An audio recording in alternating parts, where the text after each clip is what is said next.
ನಮಸ್ಕಾರ ವೀಕ್ಷಕರೇ, ನಿಮ್ಮೆಲ್ಲರಿಗೂ ರಾಶಿ ಹರ್ಬಲ್ಸ್ ಯೂಟ್ಯೂಬ್ ಚಾನಲ್ಗೆ ಸ್ವಾಗತ ಸುಸ್ವಾಗತ. ಫ್ರೆಂಡ್ಸ್, ಸುಮಾರು ಜನ ಕೇಳ್ತಾ ಇದ್ರಿ ಹೇರ್ ಫಾಲ್ ಅನ್ನೋದು ನಂಗೆ ಗೊತ್ತೇ ಆಗಲಿಲ್ಲ. ಮುಂಚೆ ತುಂಬ ಚೆನ್ನಾಗಿತ್ತು, ನನ್ನ ಕೂದಲು ಇದ್ದಕ್ಕಿದ್ದಂಗೆ ಹೋಗ್ಬಿಡ್ತು, ಹೇಗೆ ಹೋಯಿತು ಅನ್ನೋದೇ ಗೊತ್ತಾಗಿಲ್ಲ ಅಂತೇಳಿ. ಇಲ್ಲ, ಹೇಗೆ ಹೋಯಿತು ಅನ್ನಬೇಕಾದ್ರೆ ಕೂದಲು ಒಂದು ಸಲ ಇಂಟಿಮೇಷನ್ ಕೊಟ್ಟಿರತ್ತೆ ನಿಮಗೆ.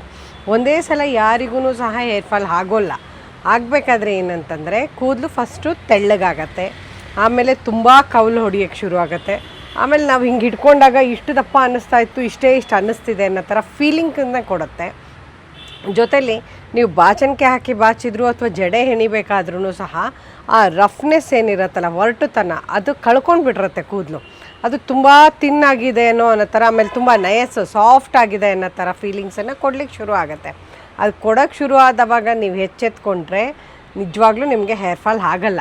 ಫಸ್ಟು ಹೇರ್ ಫಾಲ್ ಆಗಬೇಕಾದ್ರೆ ಹೇರ್ ಥಿನ್ನಿಂಗ್ ಆಗುತ್ತೆ, ಆಮೇಲೆ ತುಂಬ ತೆಳ್ಳಗಾಗಿ, ಅಂದರೆ ಹಗ್ಗದಂಗೆ ಇರುವಂಥ ಕೂದಲು ತುಂಬ ತೆಳ್ಳಗೆ ದಾರದಂಗೆ ಆಗುತ್ತೆ. ಅದಕ್ಕೆ ಸ್ಟ್ರೆಂತೇ ಇಲ್ವೇನೋ ನನಗೆ. ಅಂದರೆ ಕ್ಲಿಪ್ ಹಾಕಿದ್ರು ಅಥವಾ ಜಡೆ ಹೆಣಿದ್ರು, ಏನೇ ಮಾಡಿದ್ರು ಕೆಳಗೆ ಸುರುಳಿ ಯಾವಾಗ ಸುತ್ತಲಿಕ್ಕೆ ಶುರು ಆಗುತ್ತೋ ಆವಾಗ ನಿಮಗೆ ಮನದಟ್ಟಾಗಬೇಕು, ಕೂದಲು ಉದುರಲಿಕ್ಕೆ ಶುರು ಆಗಿದೆ, ಇದು ಸ್ಟ್ರೆಂತ್ನಿಂಗ್ ಕಳ್ಕೊಳ್ತಾ ಇದೆ ಅಂತೇಳಿ.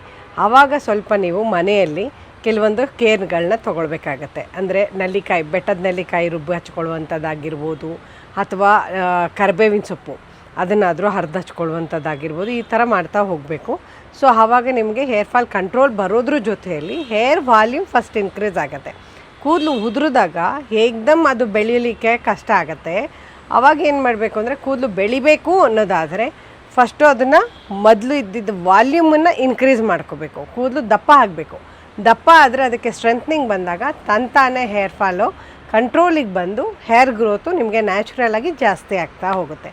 ಸೊ ಈ ಟಿಪ್ ನಿಮಗೆ ಯೂಸ್ ಆಗಿದೆ ಅಂತ ಹೇಳ್ಕೊಳ್ತೀನಿ. ಸೊ ನೆಕ್ಸ್ಟ್ ವಿಡಿಯೋದಲ್ಲಿ ನಾನು ನಿಮಗೆ ಆಮ್ಲ ಆಗಿರ್ಬೋದು, ಕರ್ಬೇವಿನ ಸೊಪ್ಪು ಆಗಿರ್ಬೋದು, ಮೆಹತಿ ಆಗಿರ್ಬೋದು, ಈ ಥರದ್ದನ್ನೆಲ್ಲ ಯಾವ ಕೂದಲಿಗೆ ಹಚ್ಚಬೇಕು, ಯಾವ ರೀತಿ ಹಚ್ಚಬೇಕು ಅನ್ನೋದನ್ನು ಸಂಕ್ಷಿಪ್ತವಾಗಿ ನಾನು ನಿಮಗೆ ತಿಳಿಸ್ಕೊಡ್ತೀನಿ. ನಾನು ಕೊಟ್ಟಿರುವಂಥ ಟಿಪ್ಸ್ ನಿಮಗೆ ಇಷ್ಟ ಆಗಿದರೆ ನಮ್ಮ ಚಾನಲ್ನ ಲೈಕ್ ಮಾಡಿ, ಶೇರ್ ಮಾಡಿ, ಸಬ್ಸ್ಕ್ರೈಬ್ ಮಾಡಿ. ಹಾಗೂ ನಿಮಗೆ ಯಾವ ಥರ ಪ್ರಾಬ್ಲಮ್ಸ್ಗೆ ಸೊಲ್ಯೂಷನ್ಸ್ ಬೇಕು ಅಂತ ಹೇಳಿಬಿಟ್ಟು ಕಮೆಂಟ್ ಮಾಡಿ. ಖಂಡಿತ ಅದಕ್ಕೆ ನಾನು ರಿಪ್ಲೈ ಮಾಡ್ತೀನಿ. ನೆಕ್ಸ್ಟ್ ವಿಡಿಯೋದಲ್ಲಿ ಮತ್ತೆ ಸಿಗೋಣ. ಓಕೆ, ಬಾಯ್.